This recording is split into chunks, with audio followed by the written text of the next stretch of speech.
নমস্কাৰ স্তুতি গোস্বামী নামৰ চেনেলটোৰ এটা নতুন ভিডিঅ'লৈ পুনৰবাৰ সকলোকে স্বাগতম জনাইছোঁ। আজি মই আপোনালোকৰ মাজলৈ আগবঢ়াইলোঁ ছাগলী মাংসৰ এটা ৰেচিপি। ভিডিঅ'টো চাই কেনেকুৱা পায় কমেণ্ট কৰিব আৰু যদি আপোনালোকে প্ৰথমবাৰৰ কাৰণে মোৰ চেনেলটো চাই আছে তেনেহ'লে চেনেলটো ছাবস্ক্ৰাইব কৰি লৈ যেন। এতিয়া আহকচোন আমি ভিডিঅ'টোৰ মাজলৈ যাওঁ।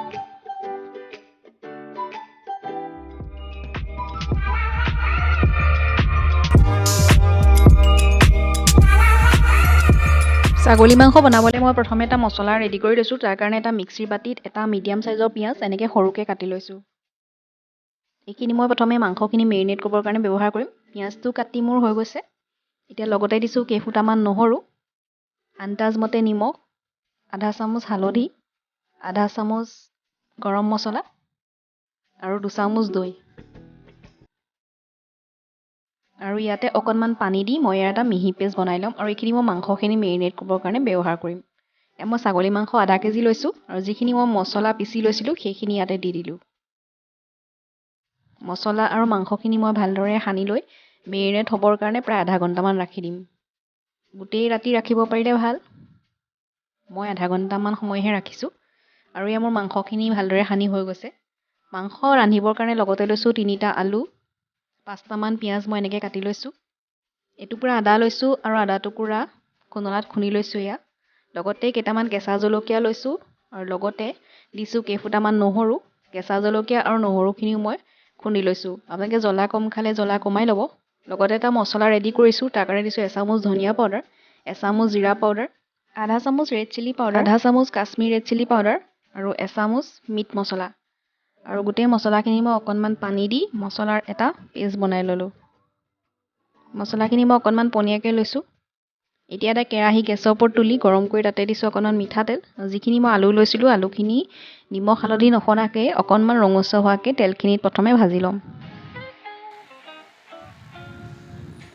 এই আলুখিনি মই ইমানেই ৰঙচুৱা কৰিছোঁ। এতিয়া এই আলু ভজা তেলখিনিতে মই দিছোঁ আধা চামুচ চেনি। চেনিখিনি গলি যোৱাত তাতে মই কেইটামান দিছোঁ 3টা ইলাচি, 3টা লং আৰু এটুকুৰা ডালচেনি আৰু লগতে দিছোঁ 2খিলা তেজপাত। এতিয়া মই ইয়াতে যিখিনি পিঁয়াজ মিহিকৈ কাটি লৈছিলোঁ সেয়া দি দিলোঁ আৰু পিঁয়াজখিনি অকণমান ৰঙচুৱা হোৱাকৈ মই ভাজি ল'ম।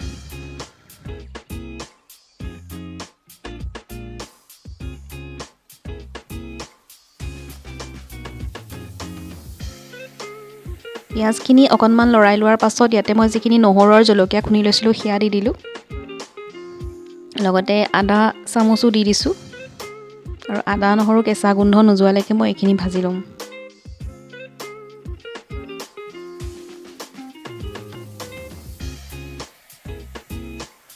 আদা নহৰু কেঁচা গোন্ধখিনি প্ৰায় গৈছে। এতিয়া মই যিটো মছলাৰ পেষ্ট বনাই লৈছিলোঁ সেয়া ইয়াতে দি দিছোঁ আৰু মছলাখিনিৰ পৰা তেল বিৰিঙি নহালৈকে মই এইখিনি ভাজি ল'ম।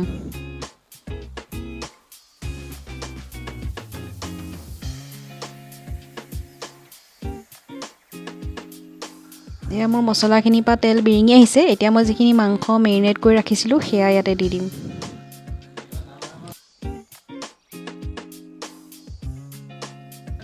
আৰু মাংসখিনি দিয়াৰ পাছত মই গেছৰ ফ্লেমটো হাইতে ৰাখি এই মাংসখিনি প্ৰায় আধা ঘণ্টা 45 মিনিটমান সময় ভাজি ল'ম। কিন্তু ছাগলী মাংস বেছিকৈ ভাজিব লাগিব। মাংসখিনি মই হাই ফ্লেমতে ভাজি আছোঁ। যিমানে ছাগলী মাংস ভাজিব সিমানেই খাবলৈ ভাল হ'ব। অলপ দেৰি ভজাৰ পাছত আপোনালোকে দেখিছে মাংসখিনিৰ পৰা পানী ওলাবলৈ আৰম্ভ কৰিছে আৰু এনেকেই প্ৰায় 20 মিনিটমান ভজাৰ পাছত ইয়াতে মই যিখিনি ৰঙচুৱাকৈ আলু ভাজি থৈছিলোঁ সেয়া মাংস দি দিলোঁ আৰু পুনৰ মই মাংসখিনি পানীখিনি নুশুকোৱালৈকে আকৌ ভাজি ল'ম আৰু লগতে আলুখিনিও সিজিব লাগিব। আৰু এনেকৈ আলু দিয়াৰ পাছতো মই মাংসখিনি প্ৰায় আধা ঘণ্টামান সময় লৰাই লৰাই ভাজি আছোঁ। দেখিছেই মাংসৰ পৰা পানী ওলাই আছে। এনেকৈয়ে পানীখিনি সম্পূৰ্ণ শুকোৱালৈকে মই ছাগলী মাংসখিনি ভাজি ল'ম আৰু মই গেছৰ ফ্লেমটো হাইতে ৰাখিছোঁ।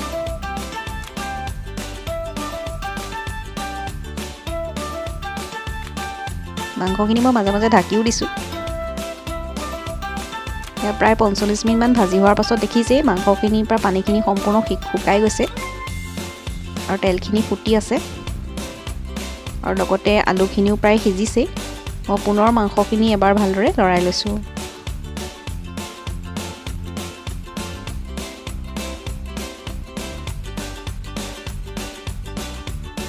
যেতিয়া মাংসখিনি তলৰ পৰা কেৰাহীৰ তলত ফুটিবলৈ আৰম্ভ কৰে তেতিয়া মই পানী দিব পৰা হৈ যায় আৰু ইয়াতে মই অকণমান গৰম পানী দি মাংসখিনি এবাৰ লৰাই লৈছোঁ।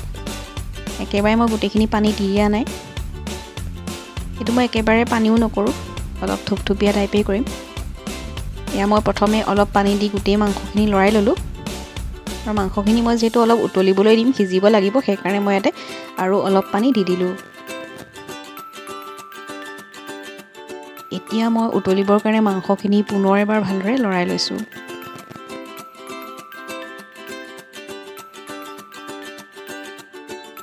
আৰু এনেকেই মাংসখিনি মই হাই ফ্লেমত প্ৰায় 20 মিনিটমান সময় উতলিবলৈ দিম। এয়া আমাৰ মাংস উতলি আছে আৰু দেখিছেই ওপৰত এটা ধুনীয়া কালাৰ উঠি আহিছে। পুনৰ মই মাংসখিনি এবাৰ ভালদৰে লৰাই ল'লোঁ।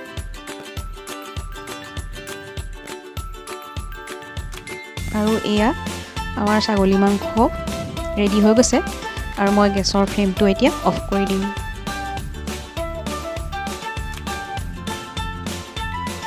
আৰু গৰমে গৰমে পৰিৱেশৰ কাৰণে ইয়াৰে অলপ মাংস মই এটা বাটিত কাঢ়ি লৈছোঁ আৰু এই আমাৰ অতি সহজতে ৰান্ধিব পৰা ছাগলী মাংস ৰেডি হৈ গ'ল।